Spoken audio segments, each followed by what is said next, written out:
I was just fired for the second time, after quitting years ago. Long story short, in 2014, I was working at a pizza chain in a rural Utah farming town. I won't say which one, but they're a national chain known for being greasy. At the beginning of July, I gave a 2-week notice to my manager that I'd be leaving to move out of state to be closer to family, and a better job market. I finished out my time as promised, moved, found a new, better gig, and that was that. Of course, you read the title, so you know that wasn't really all. In summer of 2015, I received a call from a new store manager. He informed me that he's been putting me on schedule, and it was unacceptable that I wasn't even coming in to look. If I didn't show up today, he would have no choice but to fire me. I asked, did the old manager not take me out of the system after I quit last year? He grumbled and made some snarky complaint that if I had quit a year ago, I wouldn't be in his scheduling program. I let him know I live in a completely different state, am working a completely different job, and would not be showing up for any shifts he scheduled me for. He threatened to fire me again, and I reiterated, hey, I don't actually work for you, so do what you gotta. He hung up, and that was the last I heard of it. Until we fast forward to yesterday. I received a letter from the corporate office informing me that, per their records, I haven't shown up to work since July 2014, and, unfortunately, they were going to have to terminate me. I still almost can't stop laughing, especially since, they sent the letter to the address I gave them when I quit.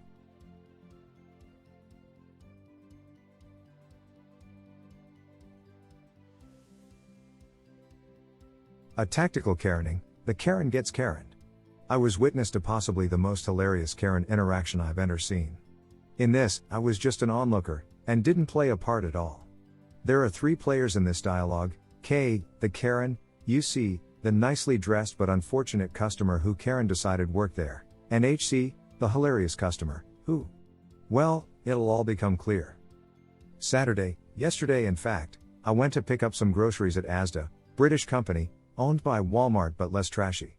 As I'm shopping with my trolley, I hear the harumph of an approaching Karen behind me, but to my surprise, she walks straight past me to UC, demanding this, that, and the other, to which UC responds with, sorry, but I don't work here.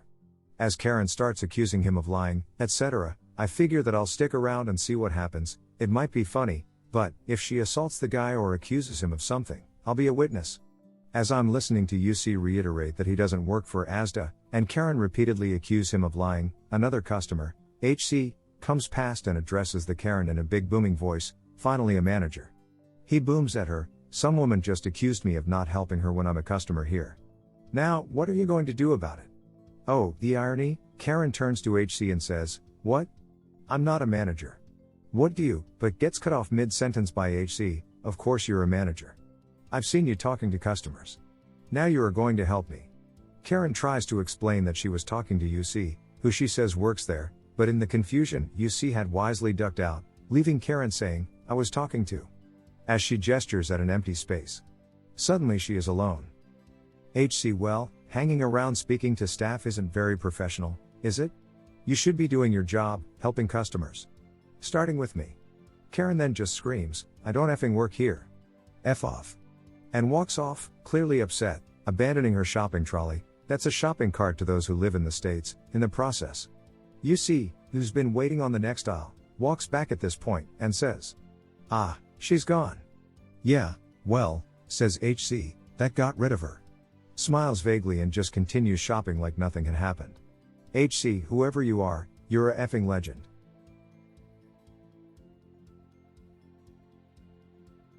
That time a Karen thought an Army cadet worked at McDonald's. Some background. At the time of this incident, summer 2014, I was 14, I was a member of the Army Cadets here in the UK. I was traveling back from a weekend camp with a group of about 35 cadets and 6 adults. On this particular camp, I had completed a 48-hour fieldcraft exercise, including mock attacks, creating a camp, setting and defending from ambushes, and a 9-ish mile hike in full kit with Bergen and rifle.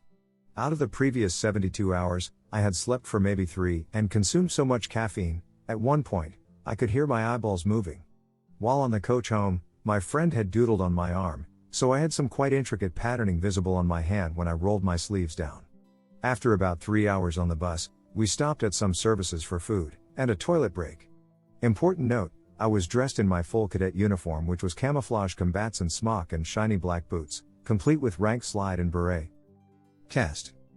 EM, Karen, me, a very tired cadet just wanting food, SSGT, the most senior adult on the coach home, a large balding man with a very deep booming voice, and a heart of gold, W, the most senior cadet on the coach, a short slim female who was the most aggressive person I've ever met. The story. So there I was, the picture of an exhausted teenager, stood with my friend in front the pricing board for the McDonald's and the service station, trying to marshal my brain to do the maths to work out how much what I wanted was going to cost, surrounded by people dressed the same as me, in a similar state of exhaustion. I can vaguely hear someone complaining about all these people in the strident petulant tones of a wild Karen. When all of a sudden, the crowd parts, like a shoal of fish in front of a roaming shark, leaving only me in the way. I feel a hand grab my shoulder and wrench me round then. EM, I want 2 Big Mac meals with chocolate shakes and a chicken nugget Happy Meal with milk. Me. What? I realize that I'm stood in front of the prices and step to one side, mumbling an apology and going back to counting my money. The EM grabs me again and this time shouts at me. EM, are you stupid?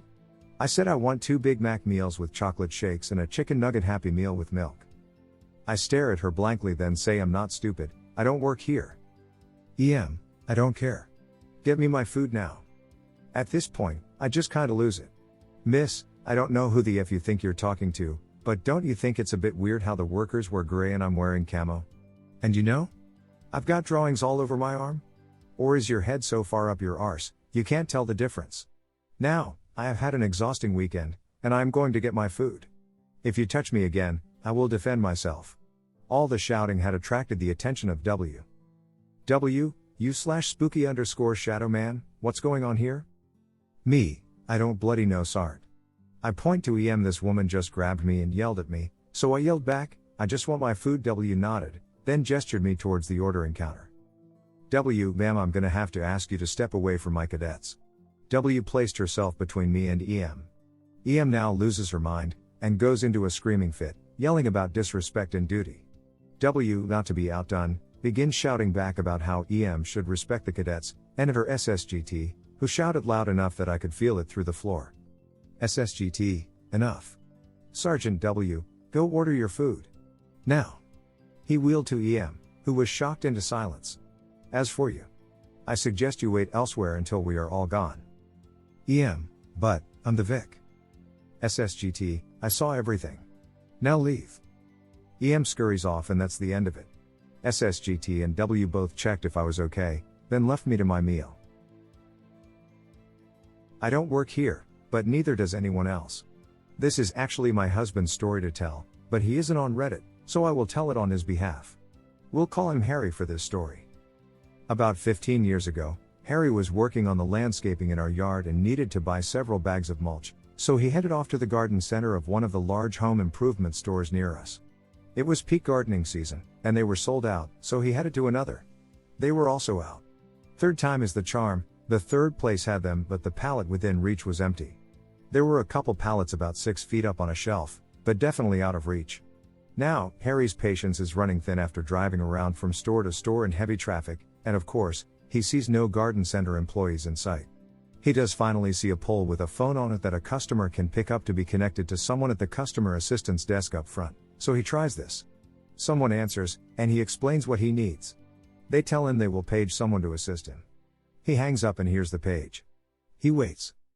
Harry waited several minutes, and is becoming more and more disgruntled. He picks up the phone again. Yeah, I called 15 minutes ago, and you paged someone to come to the garden center to get a pallet of mulch down, but no one has shown up yet. They paged again, and again he waited. After several more minutes, he noticed a forklift. He walked over to it and saw that someone had left the keys in it. He knew how to operate a forklift from a job he'd had many years before, so he used the plastic chains to hook off access to the aisle, hopped on, and lowered the pallet he needed.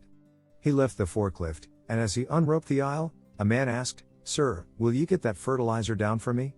Harry said, "Oh, I don't work here. No one else seems to work here, and there were keys in the forklift, so I decided to help myself." The guy's mouth dropped open in shock. My husband loaded his mulch on his flatbed cart, headed to checkout, and was on his way. No one who worked there was the wiser. When he related this to me, I was mortified. Now, part of me couldn't blame him and found it a bit amusing, but what if something had happened? He said the liability would be on them for leaving a forklift with the keys in it. Maybe he was right, I don't know, I do not recommend doing this. I told him this was not cool. Thought it would be a bit of a twist here and I don't work here.